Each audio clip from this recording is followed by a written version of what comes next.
Morning friends, এতিয়া বাজিছে 8টা। মই ফ্ৰেছ হৈ গ'লোঁ। এতিয়া চাই থাকোঁ ভিডিঅ'টো শেষলৈকে। আজি কি হৈ আছে কি হোৱা নাই মোৰ ব্লগটো, আৰু আপোনালোকে ছাপোৰ্ট কৰি যাব। আহক তেন্তে।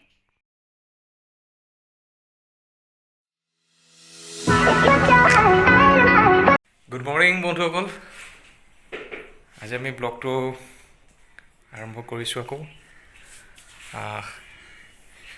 এতিয়া অকণমান গৰম পানী খাই লওঁ। গৰম পানী খাই দেহটো অকণমান সবল কৰি দিলোঁ, আৰু তাৰ পাছতে আমাৰ বহুত কাম আছে। আপোনালোকে চাই থাককচোন ভিডিঅ'টো, কিনো কাম কৰোঁ। গৰম পানীটো খাই ল'লোঁ, আৰু এতিয়া অকণমান দেৰিকৈ 10 মিনিটমান পাছত আকৌ লাল চাহ খাম। তাৰপাছত আমি ওলাই যাম, বজাৰলৈ যাব লাগিব, আৰু বাইকখন অকণমান ধুব লাগে। তাকেই চাওঁ, অকণমান ফুৰিবও যাব লাগিছিলে আজি, কি কৰিব পাৰোঁ চাই থাককচোন। চাই আছে বন্ধুসকল, আমাৰ লাল চাহ হৈ গ'ল, চুজি হৈ গ'ল, গোটেইবোৰ ৰেডি হৈ গ'ল। এতিয়া আমি ধুনীয়াকৈ খাম। খাবলৈ ওলাইছোঁ চুজি, বাটাৰ চুজি বুলি কয় এইটো। বাটাৰ চুজি খুব সুন্দৰ এটা স্মেল ওলাইছে, আৰু দেখিছেই আপোনালোকে। চাওকচোন এবাৰ খাইছে। বাটাৰ চুজি অকণমান ট্ৰাই কৰি লওঁ।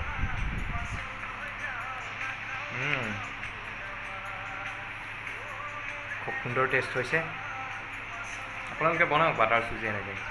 আজি যিহেতু ছানডে, এনেকৈ বনাই এবাৰ খাওকচোন কেনেকুৱা লাগে, আৰু আমাৰ ভিডিঅ'টো শেষলৈ চাই থাকক এনেকৈ।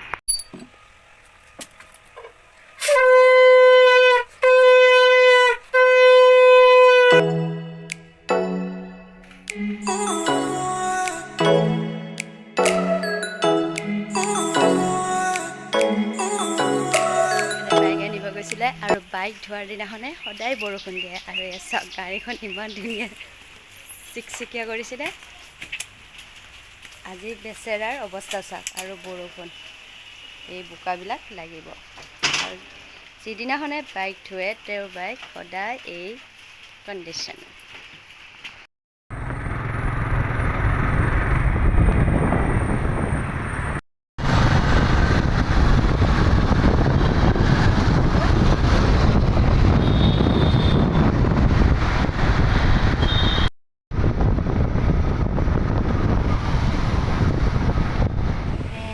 এতিয়া এখন ৰেষ্টুৰেণ্ট সোমাইছোঁ। এতিয়া আমি হৈছে ম'ম' খাম। ইয়াতে বহুত ভাল ম'ম' পোৱা যায়।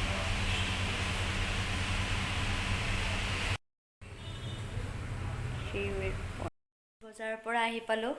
কালি যিহেতু জন্মাষ্টমী আছে, তাৰ কিছু অলপ বজাৰ কৰিলোঁ। আপোনালোকক দেখুৱাম কি আনিলোঁ, চাই থাকিব আপোনালোকে। এয়া কালী পূজাৰ কাৰণে, জন্মাষ্টমীৰ কাৰণে আনিলোঁ ফুল। ইয়াতে আছে আপোনাৰ ফল মূল, এইখিনি ফল মূল আনিছোঁ। আৰু ইয়াতে আনিছোঁ, যিহেতু মোৰ কৃষ্ণ মূৰ্তি নাই, আৰু মই ভাবিছোঁ এটা মূৰ্তি এটা আনিছোঁ, মই আপোনালোকক দেখুৱাইছোঁ। এয়া কৃষ্ণ মূৰ্তি এটা আনিছোঁ। আৰু কালি মই কেনেকৈ পূজা কৰোঁ আপোনালোকক দেখুৱাই থাকিম। এয়া জন্মাষ্টমীৰ কাৰণে এইটো কৃষ্ণ মূৰ্তি এটা আনিছোঁ। দেখিছে ইমান ধুনীয়া কিউট হয়। আৰু তাৰ কাৰণে আৰু কিছু সামগ্ৰী আনিছোঁ। কৃষ্ণ মুকুট আনিছোঁ, এইবোৰ কাপোৰ, সেন্দুৰ, আসনৰ কাৰণে কাপোৰ আনিছোঁ। আৰু আপোনাৰ এয়া আসনৰ কাপোৰ, তাৰপিছত মই কেইখনমান হনুমান চালি, লক্ষীৰ চৰিত্ৰ, আৰু এটা বস্তু আনিছোঁ আপোনালোকক দেখাম। এই মুকুটটো চাওক না, ইমান কিউট হয়। কাইলৈ মই দেখুৱাই আছোঁ আপোনালোকক, ইমান কিউট হয় বাঢ়ি, সৰু টিকলা, দেখিছে। ঠিক আছে, এতিয়া অলপ ফ্ৰেছ হৈ লওঁ, আৰু কাইলৈ আপোনালোকক পূজা দেখুৱাই থাকিম কেনেকৈ কৰোঁ। আমাৰ বিৰিয়ানী ৰেডি হৈ গৈছে, এতিয়া আমি খাম। এয়া ৰেডি কৰি লৈছোঁ। এয়া তিয়ঁহ পিঁয়াজ লৈছোঁ। ঠিক আছে, আমি খাই লওঁ। গাইজ, এতিয়া আমি বিৰিয়ানী খাই লওঁ, আৰু কাইলৈ নতুন এটা ভিডিঅ' লৈ আপোনালোকৰ ওচৰত আহিম। আৰু যিহেতু কাইলৈ জন্মাষ্টমী, আৰু সকলো মোৰ তৰফৰ পৰা জন্মাষ্টমী শুভকামনা কৰিলোঁ। আৰু আমাৰ ভিডিঅ'টো চাই থাকিব আৰু like share subscriber and share কৰিব আৰু যিসকলে নতুনকৈ চাই তেওঁলোকে ছাবস্ক্ৰাইবাৰ কৰিব প্লিজ আৰু বেল আইকনটো বজাব ঠিক এতিয়া আছে আমি বিৰিয়ানী খাই লওঁ কাইলৈ আকৌ Bye bye. আহি আছোঁ নতুন এটা ব্লগ লৈ আজিলৈ শুভৰাত্ৰি